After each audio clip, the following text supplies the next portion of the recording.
영광의 중함과 환난의 가벼움, 중하다는 건 무겁다는 뜻이죠. 영광의 중함, 환난의 가벼움이라는 제목으로 하나님 말씀 증거하도록 하겠습니다. 요한계시록 20장은 논쟁적인 부분입니다. 논쟁 안 하는 방법을 제가 알고 있는데 논쟁으로 여기지 않으면 됩니다. 그래서 오늘은 논쟁적으로 안 할 거예요. 그러니까 논쟁으로 안 여기면 되는 거죠. 저는 어거스틴 같은 태도가 되게 중요하다고 생각하는데 여러분에게 성품이 됐으면 좋겠어요. 뭐 저를 따르라 그럴 수는 없으니까 어거스틴 따르라 그러면 좋잖아요. 그죠? 저도 어거스틴 따르려고 노력을 하는데 본질과 비본질을 구분했어요. 본질에는 일치를, 비본질에는 관용을, 그리고 모든 일에는 사랑을. 이러면 참 좋은 관계 맺더라고요. 그러니까 본질적인 부분에 있어서는 일치가 반드시 있어야 되는 거예요. 이거 아니면 이단이죠. 본질이 뭡니까? 십자가, 부활, 뭐 이런 거. 그죠? 그 엉뚱한 얘기하면 안 되잖아요. 뭐 교주 따라가면 된다. 이걸 어떻게 일치할 수 있겠어요? 일치가 안 되죠. 그러니까 본질이 중요한 거예요. 십자가, 부활 이런 본질적인 거에 대해서는 일치를 추구하는 게 맞습니다. 근데 그거 말고 비본질이 있거든요. 견해에 관한 부분들. 관용이 필요합니다. 톨러런스, 똘레망스 이게 되게 필요한 거예요. 그러니까 너무 까탈스러워가지고 뭐 조금만 틀려도 막 공격하고 그러면 안 되겠죠. 그런 말 많이 듣잖아요. 다른 건 틀린 게 아니라고. 좀 다를 뿐이거든요. 틀린 게 아닌데. 그리고 기본적인 건 뭐예요? 모든 일에 대해서는 사랑이 있어야 됩니다. 그죠? 넘어뜨리지 않고 세워준다는 사랑이 있으면은 이게 제일 좋은 방법이 아닐까 그런 생각을 했습니다. 근데 여기 천년왕국에 관한 내용은 제가 볼 때 본질은 아니에요. 이건 비본질적인 견해가 다를 뿐인데 견해가 다르면 관계를 맺어야 되고요. 교제가 가능해져야 된다고. 근데 어떤 사람 보면요. 별거 아닌 문제를 가지고 크게 다투어가지고 본질이 아닌데 비본질인데 이게 갈라지게 되는 경우가 있어요. 교제가 깨지고. 그거는 어리석다 그런 얘기밖에 없겠죠. 옛날에 그런 말이 있었는데 사소한데 목숨 걸지 말라고. 여기서 사소함이라는 게 뭐야? 비본질이거든. 비본질에 목숨을 겁니까? 이럴 수도 있고 저럴 수도 있고 그런 거죠. 그럴 때는 관용을 되게 중요하다고 생각을 합니다. 제가 볼 때 이 천년왕국은요. 이거 뭐 구원받는 거하고는 관계가 없어요. 그냥 여기 성경에 나오는 것. 여기밖에 없어요. 1절부터 7절까지 오늘 1절에서 7절에까지 6번 나와요. 천년.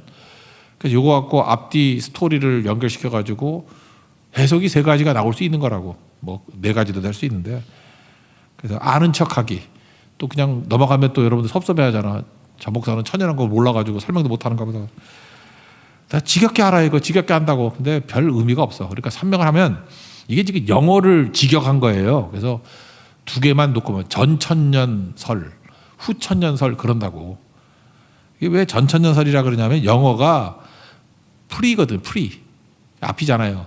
프리 밀레니얼리즘. 밀레니얼리즘 그러니까 천년설이겠지. 그죠? 프리 밀레니얼리즘. 그러니까 그걸 직역하니까 전천년이 되는 거라고. 그러면 후천년은 뭐겠어요? 포스트 밀레니얼리즘. 그래서 후천년설 그러는 거라고. 근데 이게 우리 직역을 해놓으니까 한국 사람은 뭔 소리인지 몰라. 그래서 중요한 게 재림이거든요. 재림을 중심으로 놓고 볼 때 거기에 전후 되는 거를 맨 뒤로 넘겨요. 그러면 천년왕국, 전천년설은 전을 뒤로 붙이면 제가 전이니까 전천년설 그럴 때 전을 뒤로 미루라고. 천년왕국 전 재림. 그렇게 외우면 돼요. 해석을 이게 영어를 직역한 거기 때문에 천년왕국 전 재림. 그 순서가 뭐예요? 뭐가 먼저예요? 재림이 먼저, 그 다음에 천년왕국이 온다. 이게 전천년설이에요. 그럼 후천년설은 뭘까요? 천년왕국 후를 뒤로 미루라니까 천년왕국 후 재림. 그럼 뭐가 먼저 와요? 뭐 말 그대로네. 천년왕국이 먼저 오고 후 재림이 온다. 이게 양대 해석의 기류예요. 좀 알면 아는 척을 해. 몰라요? 전천년설 그러면 전을 뒤로 미루라니까 천년왕국 전 재림. 그 재림이 먼저고 천년왕국. 후천년설 그러면 후를 뒤로 미루라니까 천년왕국 후 재림. 그럼 뭐예요? 천년왕국이 먼저고 재림이 그 다음이라고. 특별히 후천년설 그러니까 천년왕국이 먼저 있고 재림이 있다. 예수님 재림 전에 천년왕국이 있다는 거 아니에요. 그러면 우리가 이 땅에서 발버둥 치는 모든 노력들이 결실을 맺어가지고 천년왕국이 오는 거지. 그러면은 우리가 죽어라 뭘 하면은 가시적인 결과가 보이겠죠. 그래서 후천년설은 누가 좋아하겠어요? 뭐 좀 설치는 애들이 좋아해. 뭘 하겠다는 사람이 좋아하고. 그래서 기독교 혁명운동들 있죠. 인본주의적인 접근, 뭐 이렇게 하면은 유토피아가 이루어진다 막 하는 거. 아니면은 십자군 운동. 십자군 운동 그거거든. 우리가 가가지고 저 이슬람 때려 부셔가지고 예루살렘 공격해서 하나님의 나라를 이룬다. 뭐 이런 식의 접근들. 그게 후천년설이겠죠. 그래서 후천년설은 주로 액티브한 사람들이 되게 좋아해. 그래서 또 다른 말로 하면 극우, 십자군 운동 같은 거, 극좌 이런 사람 되게 좋아해. 그래서 대개 보면 이거 잘 해석해 보면 이런 거 좋아하는 사람들이 있어. 양극은 통한다 그러는데 뭐 태극기 부대, 촛불 뭐 이런 애들이 이런 거야. 현실적이에요, 이거 되게. 그죠? 그래서 배경에는 후천년설이에요. 근데 장로교나 우리는 이거 아니죠. 그냥 별 생각하지 말라고. 예수님 재림 이후에 천년왕국이 온다는 게 전천년설 아니에요. 천년왕국 전 재림이니까 재림 다음에 천년왕국이 오잖아요. 그 예수님 재림하면 다 끝난 거 아니야. 뭐 천년왕국이 됐든 천국이 됐든 별 차이 없죠. 그래서 우리는 천년왕국이나 천국이나 뭐 구분하면 구분할 수 있지만 어차피 구원받은 거 뭐 구분해서 뭐해 뭐 이런 거예요. 그걸 갖다가 전천년설 그런다고. 이것도 또 두 개가 있어. 역사적 전천년설이 있고 여러분들이 맨날 휴거 이런 것 때문에 난리치는 세대주의적 전천년설 이런 게 있다고. 그거는 나중에 설명할까 말까 할게. 나중에 두 개만 알면 돼. 알겠죠? 그러니까 전천년설의 특징이 뭐예요? 그냥 예수님 재림이면 다 끝난다 뭐 이거예요. 뭘 그렇게 크게 구분 짓지 않아도 돼. 예수님이 결판 내신다. 예수님의 재림, 마라나타, 주 예수의 오시옵소서. 그럼 끝나는 거지. 그다음에 천년왕국이 되든 곧장 천국이 오던 뭐 그게 그거지. 그죠? 정리됐죠? 여기까지만 할게. 더하면 여러분들 헷갈려가지고 그죠? 하나를 가르치면 10가지 헷갈리는 사람들이니까 요것만 전천년설, 후천년설만 알아두세요. 하나만 더 무천년설. 무천년설은 뭐냐 하면은 저는 원래 학교 때 배우기는 전천년설을 배우고 우리 교단의 공식 입장은 역사적 전천년설이에요. 장로교.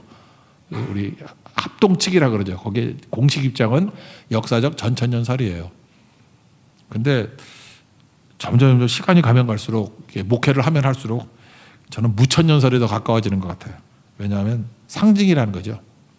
예를 들어서 서머나 교회를 향해서 이렇게 말씀하셨죠. 요한계시록 2장 10절 너희가 10일 동안 환난을 받으리라. 죽도록 충성하라. 그리하면 생명의 관을 내게 주리라.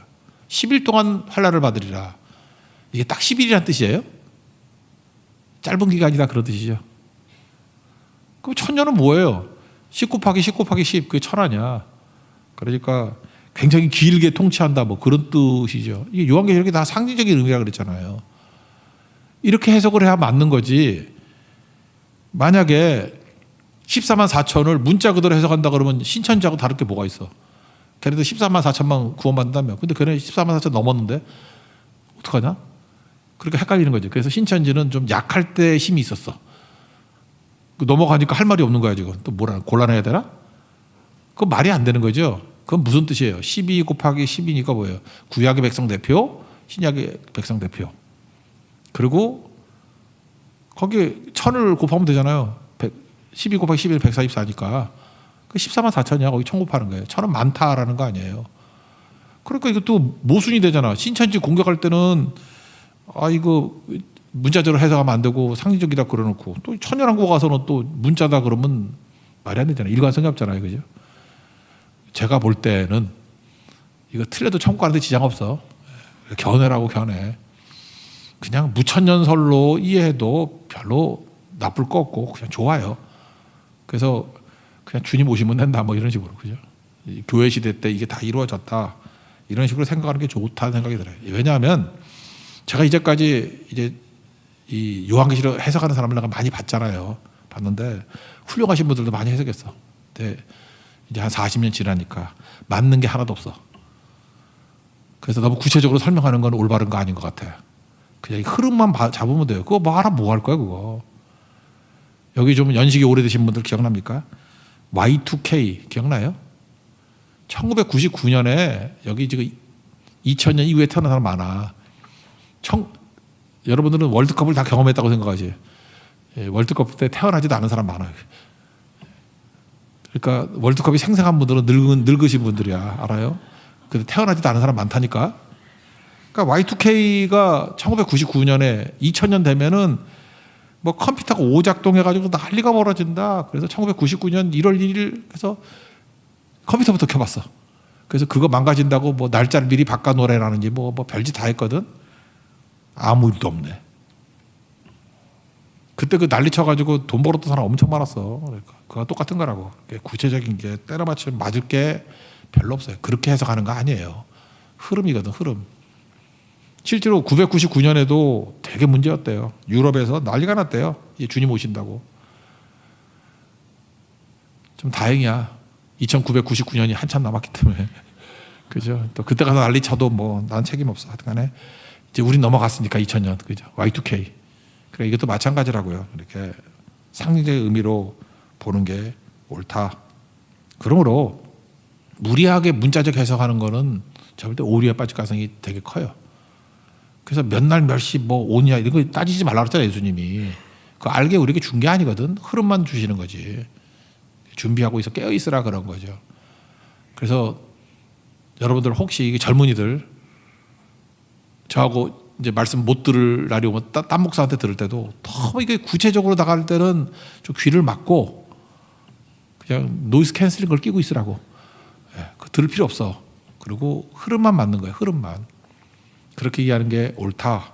그런 겁니다. 그리고 이제 우리가 어떻게 살아야 되느냐는 중요한 거죠. 이 천년 왕국에서. 마귀의 결박 이게 중요한 거라고. 이거 해석을 잘해야 돼요. 마귀의 결박. 먼저 1절과 2절. 2절에는 결박이 나오니까 읽어봅시다. 1절 2절입니다. 시작. 또 내가 봄에 천사가 무저갱의 열쇠와 큰 쇠사슬을 그의 손에 가지고 하늘로부터 내려와서 용을 잡으니 곧 옛뱀이요 마귀요 사탄이라 잡아서 천년 동안 결박하여. 그러니까 마귀를 결박했다 그러는 거죠. 그럼 결박도 두 종류가 있는 것 같아. 완전히 결박해가지고 옴짝달싹 못하게 만드는 결박이냐 아니면 제한적인 결박이냐 어느 정도로 활동할 수 있게 만드는 결박이냐. 제가 볼 때 후자예요. 후자. 원래 십자가로 말미암아 마귀는 박살이 났다고. 그럼 예수님 십자가 지셨을 때 요한계시록 12장 7절부터 보면은 하늘에 큰 전쟁이 있으니 미가엘과 그의 사자들이 용과 더불어 싸우고 용과 그의 사자들도 싸우나 이기지 못하여 다시 하늘에서 그들이 있을 곳을 얻지 못한지라. 9절 큰 용이 내쫓긴 옛뱀과 마귀라고도 하고 사탄이라고도 하며 온 천하를 꿰는 자라. 그가 땅으로 내쫓기니 그의 사자들도 그와 함께 내쫓기니라. 요한계시록 12장을 보면요. 예수님이 십자가를 지셨을 때 뭐 이 땅에서 무슨 변화가 있었나? 뭐 휘장 좀 쫙 갈라지고 뭐 예수님 뭐 운명하시고 뭐 있나 또 뭐 하늘이 좀 어두워지고 뭐 백부장이 진실로 하나님의 아들이었다 뭐 이런 정도 있고 뭐 별로 그냥 어두워진 것밖에 없잖아요. 별로 달라진 게 뭐가 달라졌어요? 근데 영적 세계에서는 어마어마한 일이 있었는가 봐. 마귀가 박살이 나고 마귀가 쫓겨나 버렸대요. 그러니까 이게 사실은 영적 승리거든. 십자가의 승리. 그러고 난 다음에 마귀가 그냥 끝났나요? 끝난 건 아니죠. 마귀가 큰 데미지를 입었지만 제한적으로 움직일 수 있게 만드는 것들이 있다는 거죠. 그때 이후부터 마귀는 어떤 모습이 되느냐? 이빨 빠진 마귀, 발톱 빠진 사자 같은 마귀. 더 중요한 건 이런 것 같아요. 제한적이라는 거는 여러분 그 무서운 개 있죠. 뭐 도사견 같은 거 이런 거. 개도 무서워요. 근데 개가 막 덤벼들고 막 이래. 핏불 같은 거 이런 거 되게 무서워. 사냥하는 개들 있잖아요. 그죠? 막 이빨 이르고 막 침지 흘리고 거기다 약간 맛이 가서 미쳤으면 더 미치는 거지. 저도 이제 개를 무서워했는데 아버지가 안심하래. 묶여 있어. 그럼 이제 뭐만 조심하면 되죠? 끈 길이만 재면 돼. 그래서 끈 길이 앞에서 삼시세제 앞에서 이렇게 노려보면서 약 올리고 그랬어. 별짓 다 해도 요거 못 넘어. 물론 그 끈이 끊어지면 끝나는 거지. 근데 보니까 끈이 튼튼해 보이더라고. 이게 도저히 넘어올 가능성은 없어. 그럼 그 앞에서 얼마든지 장난칠 수 있죠. 그죠? 막 약 올리고, 그죠? 가끔마다 안 볼 때 이렇게 막대기를 꼴밤 때리고. 마귀가 그렇다고. 마귀가 십자가로 말미암아 이미 박살난 마귀예요. 끝난 마귀라고. 그리고 이렇게 끈으로 볼 때 가운데로 지나가라 그러는데 그 확신만 있다 그러면 끈 거리에 내가 지나갈 만큼의 공간에 마귀가 아니라 개지. 개가 못 온다 그러면 얼마든지 지나갈 수 있죠. 그건 뭐지? 알고 있기 때문에. 창세기 3장 15절에 보니까 그런 거 하잖아요. 뱀의 머리를 박살내버렸다고. 지금 머리 깨진 마귀예요. 가면 쓰고 이렇게 가리고 있을 뿐이라고. 안 다친 척. 마귀는 반쯤 박살이 났어. 우리 그걸 안다 그러면 조심해야 돼. 끈기리는 조심해야 돼. 괜히 가서 얼쩡거리다가 물려.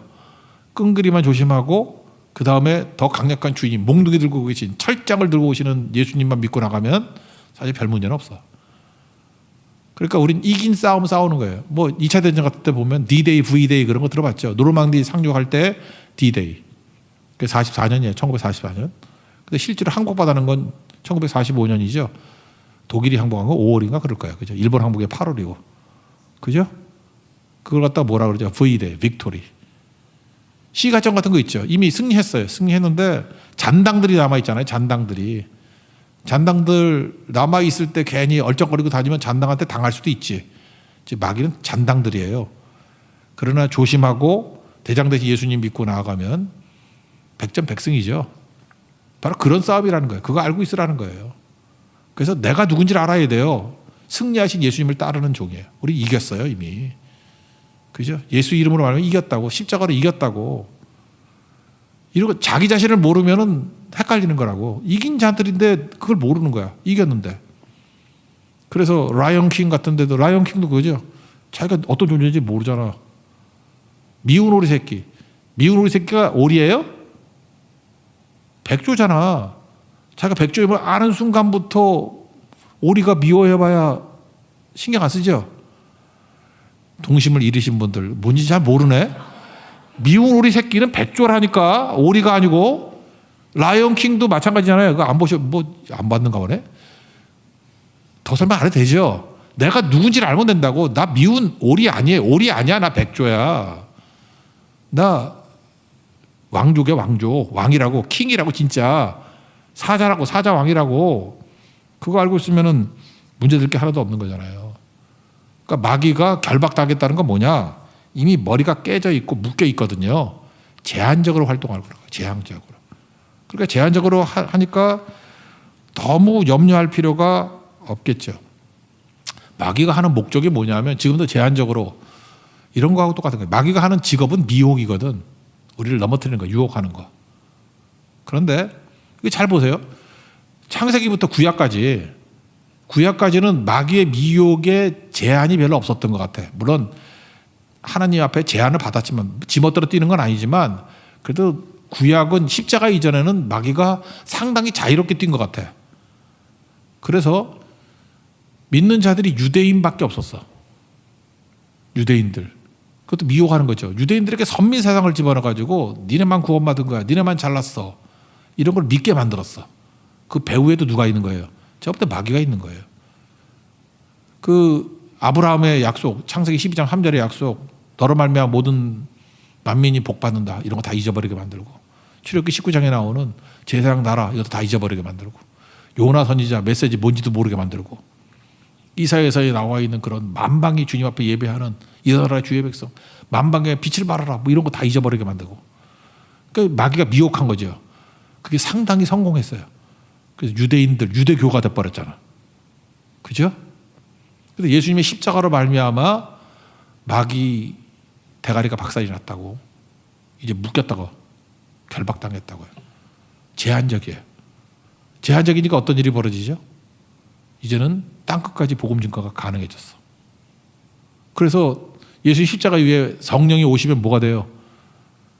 성령이 너에게 임하시면 권능을 받고 유대와 예루살렘과 유대와 사마리아 땅끝까지 내 증인이 되리라. 이제 가능해졌다 그 얘기죠.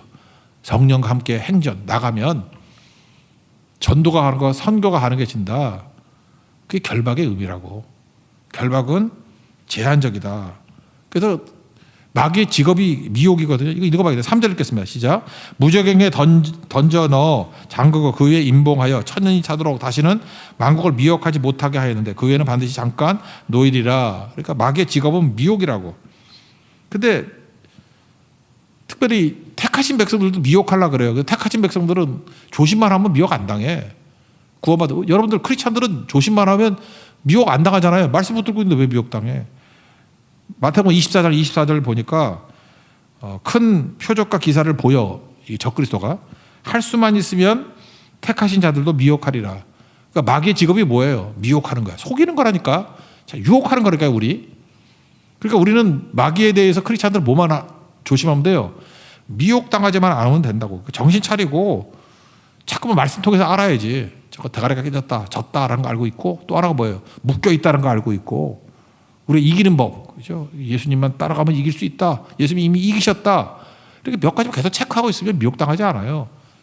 누가 속아요? 바보들이 속지. 보이스피싱이 누가 당해요? 아무것도 모르고 그냥 순진하게 사는 사람이 당하는 거지. 아빠 뭐 나 돈 벌어줘. 나는 알거든. 걔 나한테 정보 주는 애 아니라니까. 똑똑한 아빠는 안 당해. 근데 거기 나오죠. 똑똑한 사람이 더 당한다고. 나 모르겠어. 하여튼 그래서 마귀는요. 미혹하는데 이제는 구약같이 지멋대로 뛰는 게 아니고 예수님 때문에 거의 90% 이상 묶여 있어. 다 끝난 거예요. 이제 잔당들이 뛰는 거라고. 그럼에도 불구하고 꽤 일을 한다고. 그래서 베드로 전서 5장 8절 보니까 너희 대적 마귀가 우는 사자같이 삼킬자를 찾는다. 지금도 우는 사자야. 근데 여기 표현은 안 돼 있지만 묶여 있는 사자야. 잘 보니까 이빨이 빠졌네. 임플란트가 필요한 사자야. 그죠? 우는 사자야. 우리는 으르렁대서 우는 줄 알았는데 알고 봤더니 이빨 빠져 아파서 임플란트에서 아파가지고 우는 사자야. 아무것도 아니거든. 이빨 다 빠진 사자한테 나 한번 물려보고 싶어. 머리 집어넣고 물어봐 했더니 쑥 빼니까 미끈미끈해지고 이빨이 없어가지고 안 무섭죠? 발톱 없는 사자가 뭐가 무서워? 그렇게 다 뽑혀 있다니까요. 그런 거죠. 또 하나 이런 표현이 있어요. 에베소 2장 2절 보니까 이 세상 풍조를 따르고 공중의 권세 잡은 자를 따랐으니 공중의 권세 잡은 자가 있대. 그러니까 제한적인 권세가 있는 것 같아요. 그죠? 근데 권세는 있는데 우리가 조심하고 거리만 유지하면 꼼짝 못하는 그런 권세라고요. 그러므로 인생은 투트랙이라고. 무슨 얘기냐? 인생을 살아가면서 마귀의 미혹이 있어요. 마귀의 권세가 남아 있어요. 그래서 우리 공격을 해. 근데 우리가 말씀대로 서 있으면 100점 100승하는 싸움이야. 묶여 있기 때문에. 그래서 그런 거 말씀 무시하고 교만한 자들 있잖아요. 내 힘 믿고 나 내 힘으로도 저 미친 개하고 싸울 수 있어. 그러다 괜히 싸우다 물을 죽고 그럴 수 있죠. 그 다음에 얼마나 묶여 있는지도 모르고 괜히 너무 가까이 가가지고 물리는 경우 있잖아. 그러니까 성경 말씀만 잘 붙들면은 마귀한테는 질 수가 없는 거예요. 미혹 당할 수가 없는 거라고. 무조건 이기는 거라고요. 무조건 이기는 거. 그러므로 우리 인생은 투트랙이에요. 뭐냐? 핍박과 부흥이 동시에 와요. 핍박은 오는데 말씀대로 가면 부흥이 오고 무조건 승리해요. 믿습니까? 이게 지금 얘기의 내용. 그래서 우리는 걱정 안 하잖아. 싸워봐야 알지. 그러지 않잖아요. 이미 이긴 싸움이라 그러잖아. 다 이긴 거예요. 어떻게만 하면요. 말씀만 알고 그대로만 순종하면 무조건 이긴 싸움이라고. 그래서 여러분들 함부로 덤비지 말라고. 마귀는 아직도 묶여있지만 조심 안 하면 물려. 죽을 수도 있어요. 그러니까 철저히 알고 접근하면 이길 수 있다. 그런 얘기예요. 미혹이 있으나 이긴다. 그게 중요한 거고. 근데 이제 현실적인 얘기를 한번 돌아보자고요. 그럼 이 세상에서 우리가 마귀를 이기는 길이 뭐냐? 실제로 마귀가 제한적이지만 많은 권세를 갖고 있거든요. 죽임 당함으로 이긴다. 저는 그게 답이라고 생각해요. 세상적인 방법으로 자꾸 싸워서 이기려고 그러지 말고 그냥 자기를 부인하고 자기 십자가를 지고 예수님이 십자가를 통해서 마귀의 머리를 박살내 버렸잖아. 우리도 마찬가지인 것 같아요. 죽임 당함으로 말미암아 오히려 이길 수 있다. 이거 한번 보세요. 4절을 보니까 마귀를 심판하는 권세를 준 자들이 누군지를 한번 보십시오. 4절 읽겠습니다. 시작.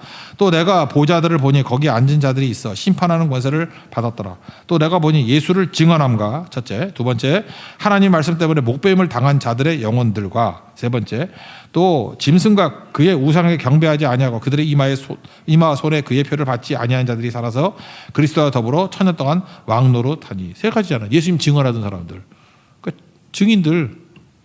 그다음에 말씀 때문에 목배임 당한 사람들. 목배임 당한 누구 있냐? 바울도 목배임 당하고 뭐 많이 있잖아요. 우상에게 경배하지 않은 자들, 그러니까 크게 불이익 당하고 이런 사람들.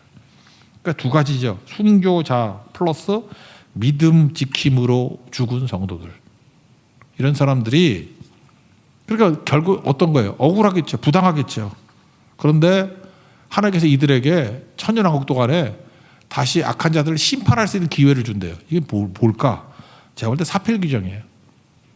우린 70년 80년 사는 걸로 세상이 끝나는 줄 알죠. 근데 보라고. 시편 37편도 그렇고 73편도 그렇고 이 땅에서 악인이 형통하고 악인이요 죽을 때도 예쁜 간호사한테 노래 들으면서 죽는 사람이 있어. 그럼 이게 뭐냐 그러잖아요. 70년 80년으로 끝난다 그러면 불공평한 거죠. 근데 영혼같이 놓고 생각해봐. 그럼 지옥 간다니까. 부자와 나사로 보세요. 부자 그럼 이 땅에서 어려움 당한 거 있어요? 부자로 살다가 죽었어. 근데 지옥 가잖아. 여기서 개가 막 상처를 할 수 있던 그런 가난하게 살던 거지 나사로가 있어요. 아브라함 품에 있잖아요. 천국가 있잖아요. 그래 그 다 놓고 보니까 사필 규정이죠. 그 얘기라고.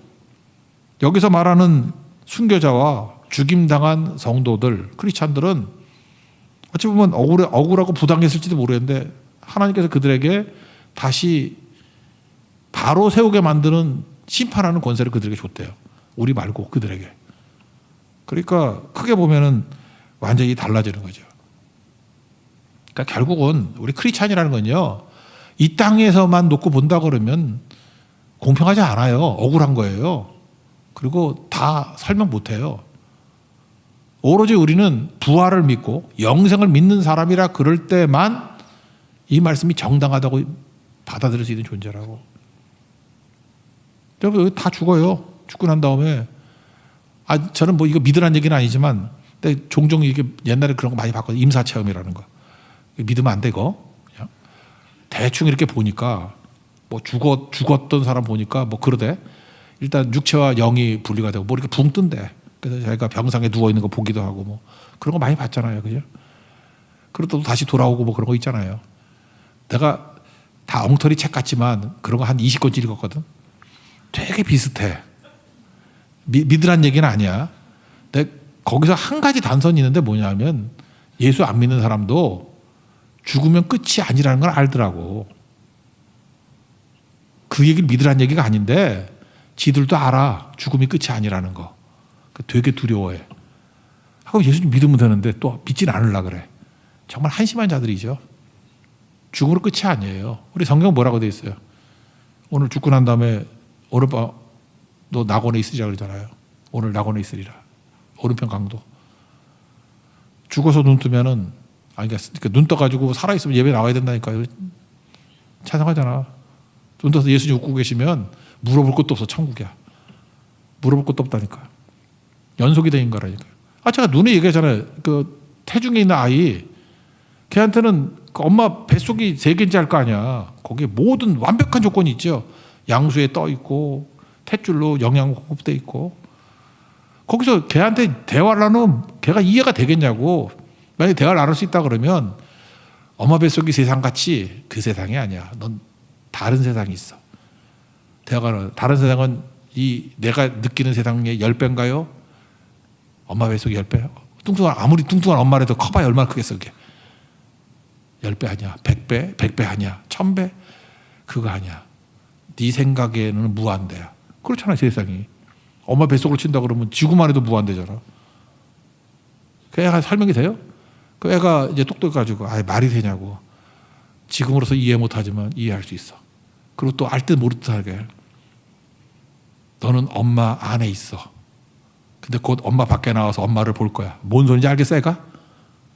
우리가 그러잖아요. 예수님이 우리 안에 있어. 또 예수님 밖에서 예수님 볼 거야. 황당한 소리 하고 있죠. 황당한 소리. 여러분 뱃속 애기기 때문에 그래. 요거 그냥 양수 터뜨리고 싶네. 그죠? 근데 예수님 믿으면 지금 여기 성경에 읽었던 이 얘기들 되게 어렴풋한 얘기들은 이해 못하는 얘기들 천국 가면 다 이해하게 될 거야. 이게 이런 뜻이었구나. 이게 이런 말이었구나. 단절되는 거 아니에요. 그런데 어리석은 인생은 태중의 아이가 그 10개월이 인생 전체인지 알고 아닌데 10개월 지나고 난 다음에 이제 훨씬 더 긴 인생이 기다리고 있는 건데 우리도 마찬가지예요. 이 땅에 70, 80이 다가 아닌데 영생이 기다리는데 70년, 80년 살 것 같이 인생을 사는 것만큼 어리석은 자가 어디 있어요. 여러분 태중의 아이가 10개월 동안 난 잘 먹고 잘 살고 여기가 너무너무 좋사오니 나는 이제 탄생과 동시에 죽을 거야. 그 어리석은 거 아니에요? 죽기 왜 죽어? 새로운 인생이 시작되는 건데. 그런 거 아니거든요. 끝이 아니거든요. 여러분 생일이 뭐예요? 엄마 뱃속에 나온 날을 생일이라고 그러잖아. 출발이에요. 출발이라고. 천국은 출발이에요. 끝이 아니고. 이걸 지금 계속해서 성경이 말씀하고 있잖아요. 우리에게. 이걸 붙들어야죠. 우리 좋은 데 살고 있는 거 아니죠? 양화진 가깝잖아. 걸어도 가죠. 여기 이제 운동하겠다는 분들 맨날 걸어가지고 성산대교 가는데 성산대교 중간에 딱 있잖아. 양화진. 가보라고. 추석 명절이니까 몇 명 가서 사진이나 좀 찍어가. 루비 캔드릭 선교사. 그 묘비 가면 찾아봐요. 25살에 죽은 텍사스 출신의 여자 선교사님이에요. 1908년 6월 내 기억이 6월 19일인가 뭐 6월 며칠에 죽었어. 우리나라에 온 지 틀리면 어떡하지? 7개월 아니면 9개월인데 7개월 같아. 9개월인가? 맹장염으로 죽었어. 옛날에 의학이 약했는가 봐. 맹장염으로 죽는가? 죽었어요. 거기 묘비에 뭐라고 되어 있냐면은 만약 내게 1000개의 생명이 있다면 그것 모두를 한국을 위해 기꺼이 바치겠습니다. 고국에 보냈던 편지에 있던 내용 일부를 묘비로 썼어. 되게 감동이 있어요. 거기 편지 내용 가운데 그런 거예요. 거기 묘비 말고 제가 다른 자료에서 한국에서 기품이 큽니다. 제가 텍사스에 있는 자기 믿음의 동역자들에게 얘기하는 거예요. 하나님이 가라고 한 자리에 내가 갔습니다. 그 한국에. 물론 치러야 될 대가는 큽니다. 고난도 있고 오자마자 맹장염 때문에 뭐 미국에서는 살았겠지. 죽게 됐어요. 그러나 받을 보상에 비하면 사소한 것입니다. 혹시 텍사스에 있는 우리 믿음의 동역자들 머뭇거림이 있는 사람들 부끄러움을 느끼십시오. 하나님이 부르심은 가치가 있다고. 많은 일꾼들이 한국에 와서 하나님 말씀 증거하기를 원합니다. 나를 보내줘서 하는 부르심이 있을 때 거절하지 마십시오. 그런 편지가 있어요. 잘 보세요. 이 루비 캔드릭이 어리석어 보여요? 미국 그때 되게 잘 살던 나라예요. 알잖아요. 그 공황기 우리 1930년대 노래 한번 들어봐. 이상해. 뭐 초가집 입고 그랬는데 그때 엠파이어 스테이트 빌딩 그때 만든 거 아니야? 아닌가? 공황기 때 만든 거 아니에요 그거? 1930년대. 그러니까 상상을 초월한 나라였어 그때. 그죠? 그러던 나라지. 그거 몇 년 전인데 그러니까 되게 잘 살고 그랬겠죠. 근데 우리 거의 미개한 나라였을 거 아니야. 와서 죽었다고 말씀 증거하다가. 누가 똑똑한가요? 여러분 자기 자신의 인생만 보입니까? 지금 몇 살입니까? 내 인생에서 업적이 보여요? 7080인데 빼라고 지금 나이에서 몇 년 남았어 이제. 젊어봤자 뭐 30이라 그래봤자 40년 남은 거고 50이라고 하면 20년 남은 거고 그것도 잘 살아야 그쯤이죠. 내 가족만 생각하고 내가 어떤 영향을 미쳤는지 모르고 그게 어리석음이라는 거예요. 오늘 성경은 딴 얘기 하는 게 아니에요. 이게 무슨 얘기냐? 뭐 천연왕국이 어떻게 돼서 이거 맞춰라 때려 맞춰라 그게 무슨 의미가 있어요?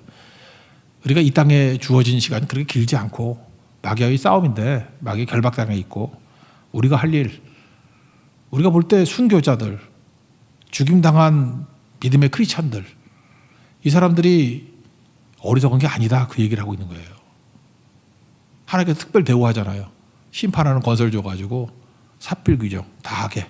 우리는 그런 거 못할 거야. 우리 죽지 뭐 순교 안 하니까 그런 거죠.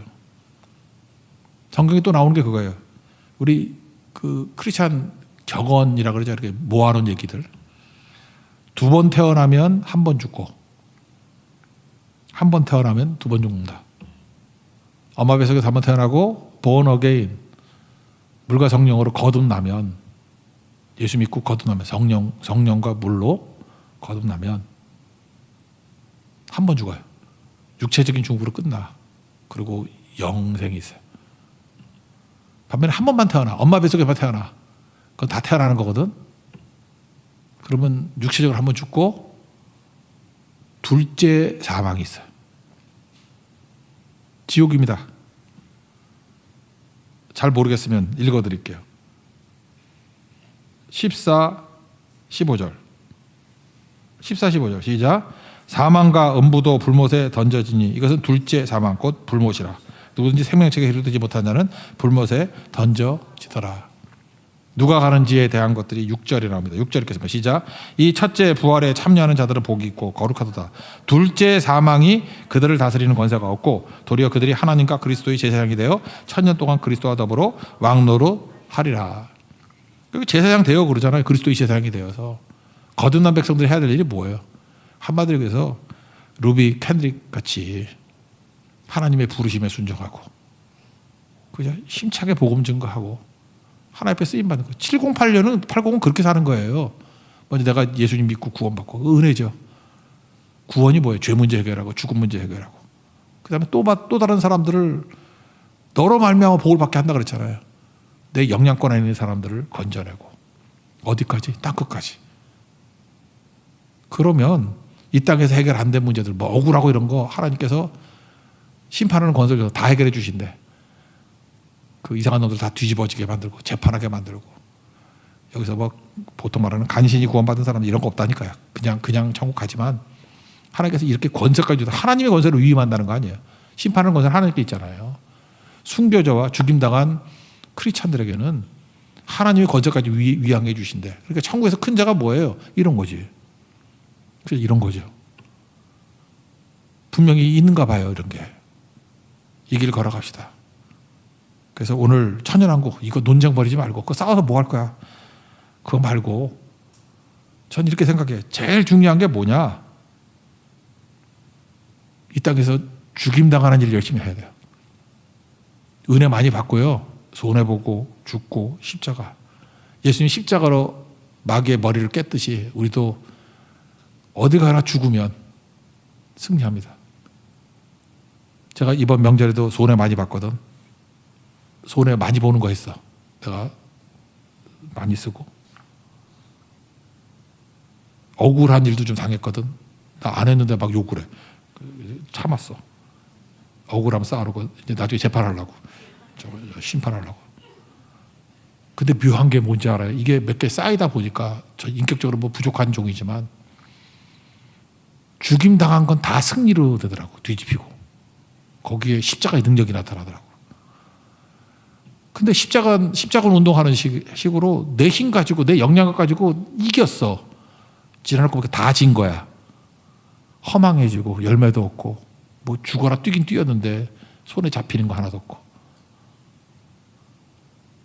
우리에게 주시는 말씀이에요. 이 땅에서 하나님께 우리를 부르신 거면 죽으라고 부른 거예요. 죽으라고 부른 거예요. 하나님 앞에 죽음의 능력으로 쓸 수 있는 믿음의 종되길 바랍니다. 죽으라고 부르셨다. 디트리트 보네퍼에게 제자도에서 그들 깨달은 거죠. 죽어서 더 큰 일을 합니다. 그 승리의 종되기를 축원합니다. 자리에 세려하겠습니다. 선한 능력으로 찬양했습니다.